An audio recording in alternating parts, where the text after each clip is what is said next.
Dalam rangka mendorong perguruan tinggi dalam merintis dan terus melakukan inovasi-inovasi pembelajaran berbasis jejaring atau network education untuk mewujudkan kebijakan Merdeka Belajar Kampus Merdeka, mendukung pencapaian IKU atau indikator kinerja utama perguruan tinggi, dan menjawab tantangan revolusi industri 4.0, Direktorat Jenderal Pembelajaran dan Kemahasiswaan, Kementerian Riset Teknologi dan Pendidikan Tinggi menyelenggarakan program bantuan pembelajaran daring kolaboratif atau PDK tahun 2023. Berikut ini adalah implementasi pembelajaran daring kolaboratif 2023 untuk mata kuliah Statika 2B atau Mekanika Rekayasa, hasil kerjasama antara Universitas Borobudur, Program Studi Teknik Sipil, dengan Universitas Ikro Buru, Program Studi Teknik Sipil. Selamat menyaksikan video pembelajaran yang sudah kami susun. Terima kasih. Assalamualaikum warahmatullahi wabarakatuh. Ini adalah seri kedua. Di seri 1, metode Cremona pada konstruksi rangka batang menggunakan Microsoft Office Visio, baru berbicara secara konsep langkah-langkah penyelesaian, mencari reaksi dan gaya-gaya batang pada konstruksi rangka batang menggunakan metode grafis Cremona. Nah, untuk praktek penyelesaiannya, di mana dalam metode grafis dibutuhkan penggambaran dengan menggunakan skala yang tepat untuk mendapatkan nilainya, maka kali ini digunakan aplikasi Microsoft Office Visio. Untuk lebih jelasnya, kita saksikan video metode Cremona pada konstruksi rangka batang menggunakan Microsoft Office Visio seri yang kedua. Nah, ini adalah salah satu contoh soal model konstruksi rangka batang dengan jumlah batang lebih dari 3 yang sudah dibahas di seri 1, di mana kita diminta menyelesaikan model konstruksi rangka batang berikut dengan cara grafis, yaitu menghitung reaksi-reaksi perletakannya dan menghitung gaya-gaya batangnya. Kita awali dengan membuka file Microsoft Office Visio. Nanti di sini kita akan membuka file yang sudah kita buat untuk penyelesaian soal konstruksi rangka batang seperti yang tergambar sebelumnya. Nah, jika nantinya kita akan membuat baru, ya tentunya kita bisa membuat dengan menggunakan klik new file. Tapi untuk kali ini kita gunakan file yang sudah kita buat sebelumnya. Nantinya pada saat awal, setelah membuat klik new file, kita terlebih dahulu menentukan skala, yaitu skala yang nantinya akan digunakan sebagai skala gaya.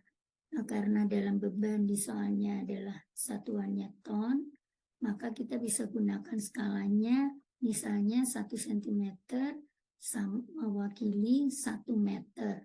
Tapi dalam hal ini meter di sini dibaca sebagai ton. Jadi kita menggunakan skalanya 1 cm sama dengan 1 ton. Hanya tetap dituliskannya dalam panjang. Misalnya kita menggunakan skalanya seperti ini. Maka nanti tampilannya akan terbaca dalam meter, yang kita artikan meter itu sebagai ton. Baik, kita lanjut langsung ke kasih Excel-nya. Yaitu kita buka file Excel yang sudah kita siapkan. Ini adalah file Excel-nya dari soal yang sudah diberikan tadi. Nah, soal yang diberikan adalah seperti ini, yaitu ada model konstruksi rangka batang dengan jumlah batang seperti ini, ada 11 batang. Panjang batangnya ada yang 3 meter, yang batang atas 3 meter, batang bawah juga 3 meter, sedangkan ketinggiannya ini 1,5 meter, sehingga batang yang miring nanti bisa dihitung panjangnya berapa. Beban yang bekerja ada 4 beban, yaitu P1 3 ton, P2 6 ton, P3 6 ton, dan P4 3 ton. Maka di sini kita menggunakan skala yang tadi kita maksud 1 cm mewakili 1 ton. Tapi di dalam file ini kita menggunakan skalanya itu di sini, file page setup, kemudian drawing scale, Nah, di sini kita menggunakan yang custom. Kita menuliskannya 1 cm panjang gambar itu diartikan sebagai 1 meter gaya. Tapi dalam hal ini meternya itu dibaca sebagai ton, karena kita tidak bisa menuliskan dalam satuan gaya, ya pasti dalam satuan panjang maksudnya. Oke, kemudian itu dipakai buat menggambarkan gaya. Jadi di sini kita bisa gambarkan bahwa gaya P1 3 ton akan terbaca di sini 3 meter. Artinya 3 ton, 3 meter ini berarti artinya 3 ton. Ini juga tergambar 6 ton. Ini 6 ton, ini 3 ton. Nah, bagaimana cara menggambar batang-batangnya? Nah, kalau untuk panjang batang, ini panjangnya bisa kita sesuaikan. Kebetulan ini skalanya bisa sama dengan skala panjang, tapi mungkin untuk beberapa soal tidak harus sama dengan skala gayanya. Ya, kebetulan di sini sama. Karena skala yang digunakan itu terpenting adalah untuk skala gaya, bukan untuk bentuk rangka batang. Kalau bentuk rangka batangnya bisa saja secara proporsional, tidak menggunakan skala yang sama dengan gaya. Karena di sini kebetulan skala yang kita gunakan sama, jadi karena ini panjangnya 3 meter, maka ini juga kita gambar di sini terbaca 3 meter. Ini 3 meter, ini 3 meter, kemudian ketinggiannya 1,5 meter. Ya, sehingga batang-batang yang miring ini bisa kita gambar. Kemudian kita bisa beri notasi batang 1, 4, 5, 2, 6, dan seterusnya seperti di soal. Kemudian ini notasi titik-titik simpulnya juga bisa kita tuliskan dengan menggunakan huruf tekstul ini. Ya. Nah, sekarang kita awalnya pada saat penyelesaian awalnya tentu nilai reaksi ini belum ditemukan. Ya. Jadi misalnya ini kita hapus dulu reaksinya. Jadi diawali dari kita membuat garis kutub lukisan gayanya ini secara berurutan. Dimulai dari P1, ini P1 3 ton, kemudian disambungkan lagi dengan P2, kemudian disambung lagi dengan P3, ya. Kemudian disambung lagi dengan P4. Nah, cara membuatnya, ya, anggap saja ini belum jadi, kita membuatnya dari sini. Ya, kita membuat gaya yang panjangnya 3 ton. Ini kita sembarang aja. Ini misalnya hanya garis. Kalau kita mau memberikan tanda panah, kita bisa pilih yang ini. Kita bisa menggunakan gaya yang ini. Ini berarti arahnya ke bawah. Untuk tahu panjangnya, kita bisa klik panjang ini kursornya ya, untuk merubah-rubah dari mulai gambar garis atau hanya klik. Ya. Ini kita bisa klik V, kemudian kita pilih size and position window, ya. Maka di sini akan terbaca panjang garis ini berapa. Panjang garis ini 2,6 meter. Itu artinya berarti sebesar gayanya 2,6 ton. Karena gaya yang ada itu 3 ton, maka kita bisa tuliskan di sini langsung. Ini 3 ton. Nulisnya tentunya 3 meter. Kita klik OK, maka panjang garis ini sudah berubah menjadi 3 meter atau 3 ton. Nah, demikian juga kalau kita akan menggambar gaya yang P2, kita bikin juga garis bareng. Kita bikin notasinya arah panah, kemudian ini 6 ton. Ini panjangnya berapa? Ternyata ini panjangnya 3 juga. Padahal kita menginginkan gaya yang 6 ton. Berarti kita rubah panjangnya, maka ini sudah akan terbaca gaya 6 ton. Ya. Demikian juga seterusnya untuk untuk P3 dan P4 ya. Kemudian karena bebannya ini arahnya ke bawah semua, berarti kita menggambarkannya secara searah jarum jam mulai dari P1, P2, P3, P4. Nantinya searah jarum jam akan didapatkan reaksi VB dan reaksi VA ya. Jadi ini tadi yang saya sudah gambarkan di sini, kemudian diteruskan. Kemudian selanjutnya kita membuat titik O sembarang. Ya. Nah, ini saya buat dua versi. Titik O-nya bisa di kanan, bisa di kiri sembarang. Ya. Jadi misalnya ini saya katakanlah saya hapus nggak pakai titik yang sebelah kanan. Kalau titik sebelah kanan ini kesannya kayak di model khusus gitu ya. Reaksinya pas di tengah. Ini misalnya kita hapus, kita bikin titik O-nya nggak di sini, tapi titik O-nya sembarang di sini.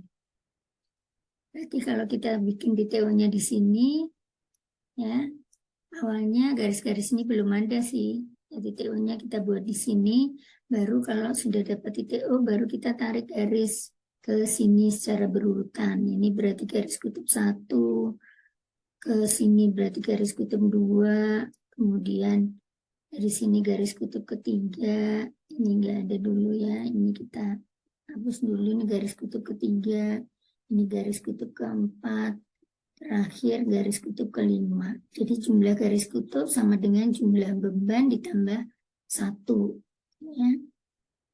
Kemudian untuk mencari reaksi, langkahnya ini kita hapus yang pakai model yang awal tadi, kita pakainya titik kutub O-nya yang sebelah kiri sekarang. Nah, caranya kita mulai dari garis kutub 1. Ini garis kutub 1 ini kita copy, kita letakkan di sepanjang garis kerja beban.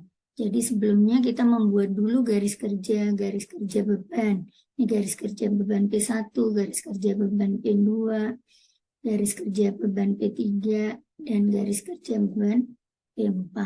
Ya. Garis kutub 1 di copy, diletakkan sampai menyentuh garis kerja P1. Kita tutup dulu ya. Ini tadi latihan membuat bebannya, kita hapus juga. Nah, ini kita hapus juga dulu caranya. Bisa diperlihatkan dari awal ya.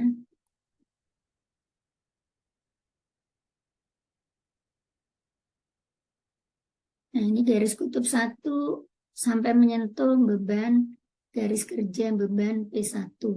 Ya. Kemudian dari titik sentuhnya ini kita sambungkan dengan garis kutub yang kedua. Ini garis kutub yang kedua. Ya. Terlalu ke atas, kita geser aja ke bawah. Nah, di sini. Ini harus ketemu ya. Kalau nggak pas, nanti hasilnya juga nggak pas. Jadi harus sampai benar-benar pas. Jadi kalau diklik, kelihatan titik hijaunya tidak bergeser. Ya. Ternyata yang di sini kelebihan nih. Ya, panjangnya kelebihan. Nah, ini kita lihat sudutnya 38,82. Ya. Ini kita pendekkan sampai menyentuh garis kerja beban, tapi sudutnya nggak boleh berubah.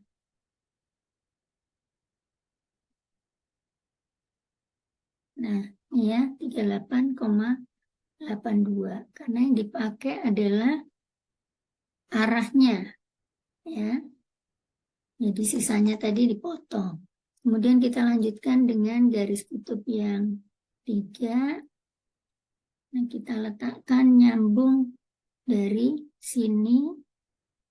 Ini tadi harus hijaunya ini nggak berubah, jadi ketemu titiknya.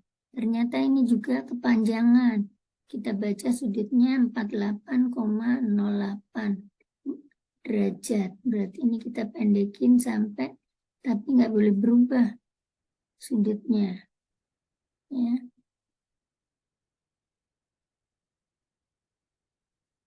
Nah, ini sampai motong. Masih kepanjangan, kita perbesar lagi ininya supaya nggak salah. Sudutnya nggak boleh berubah.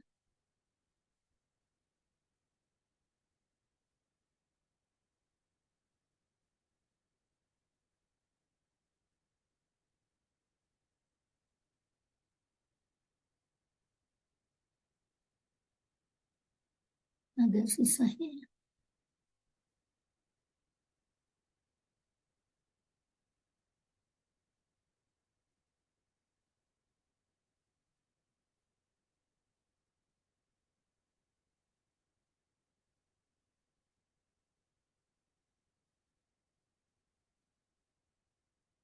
Sudutnya nggak boleh berubah sih.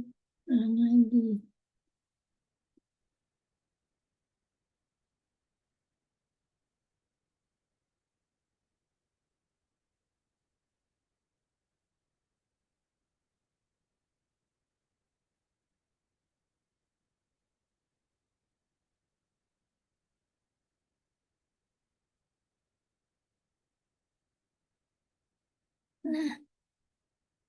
Nah, kenapa sih?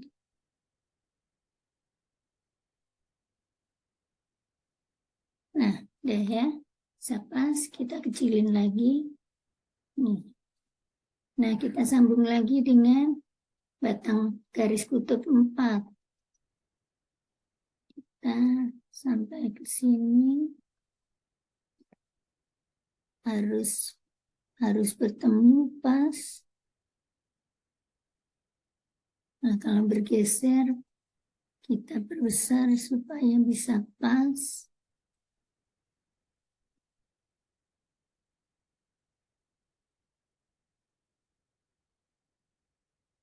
Nah, seperti ini. Kita kecilin lagi.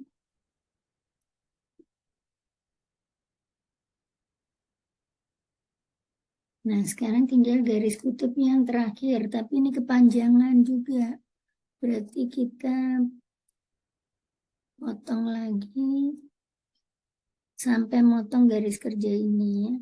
Sudutnya 71,83.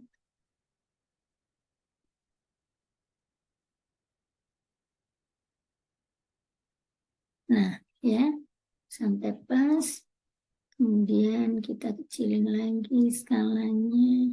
Tinggal terakhir garis kutub 5.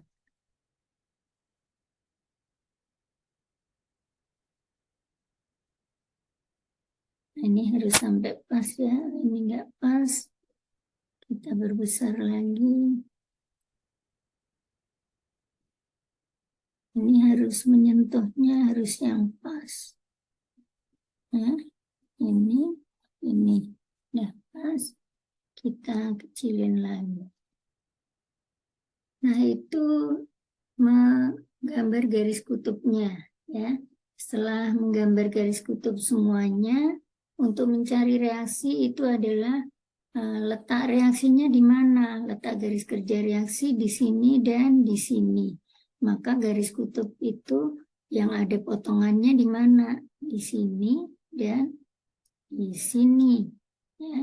Maka dari titik inilah kita tarik garis dari sini sampai ke sini. Ya. Nah, ini kita perbesar mungkin biar pas bertemunya sama ya. Ini pas ya. Kalau ini kayaknya kurang pas. Dasarnya. Nah, kita lihat yang sebelah sini. Nah, ini.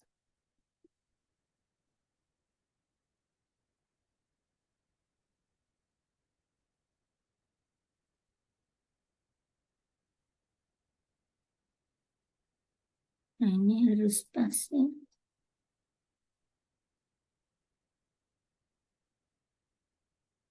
Nah, udah. Nah, kalau udah, inilah yang dinamakan garis pembagi reaksi.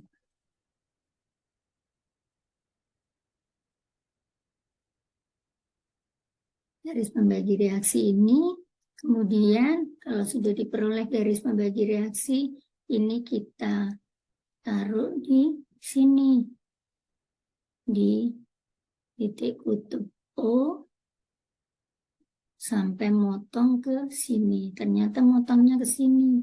Ini sudutnya 48,15. Kita pendekin sampai sudutnya nggak boleh berubah ya. Sampai motong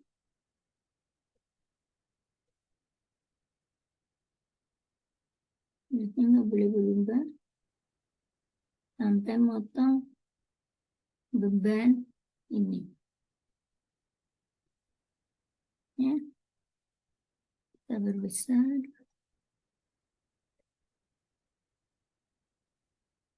Ini garis pembagi reaksinya. Ini sampai motong sini. Sudutnya nggak boleh berubah sih. Nah, sudutnya tadi pembagi reaksinya. Pilih lagi.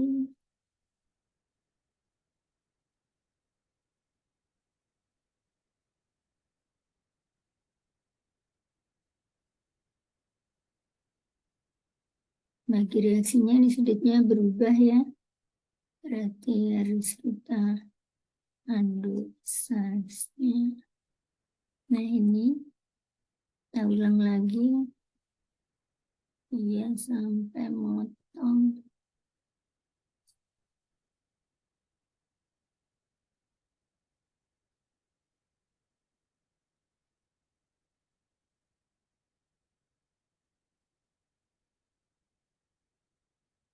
Lagi.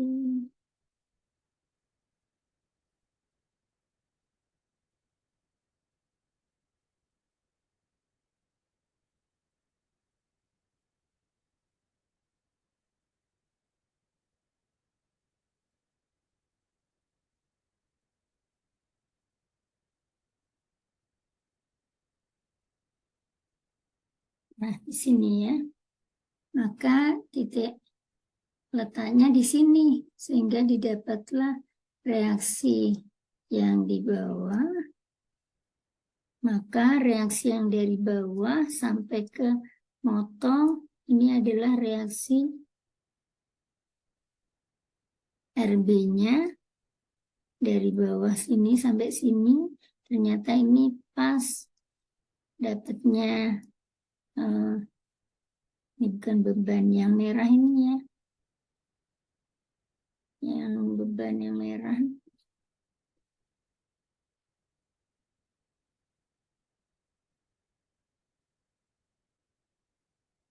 Ketumbuk nih. Saya ingin menunjukkan yang gaya merahnya itu di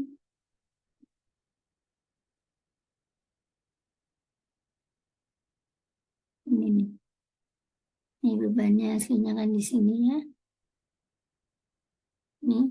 Nah, ini kalau kita gambar di sini nih jejer sampai persis lurusnya ini. Ini kita potongnya kan di sini. Nah, ini pas nih. Pas garisnya. Nah, ini berarti di bawah. Di bawahnya ini dapat RB ya. Nah, di atasnya dapat RA. Sama panjangnya, membaginya sama ya. Jadi mau menggunakan garis kutub apa aja, reaksinya akan ketemu sama, yaitu simetri 9 ton RA dan 9 ton RB. Ya, maka ini dapatlah reaksi RA-nya 9 ton, reaksi RB-nya juga 9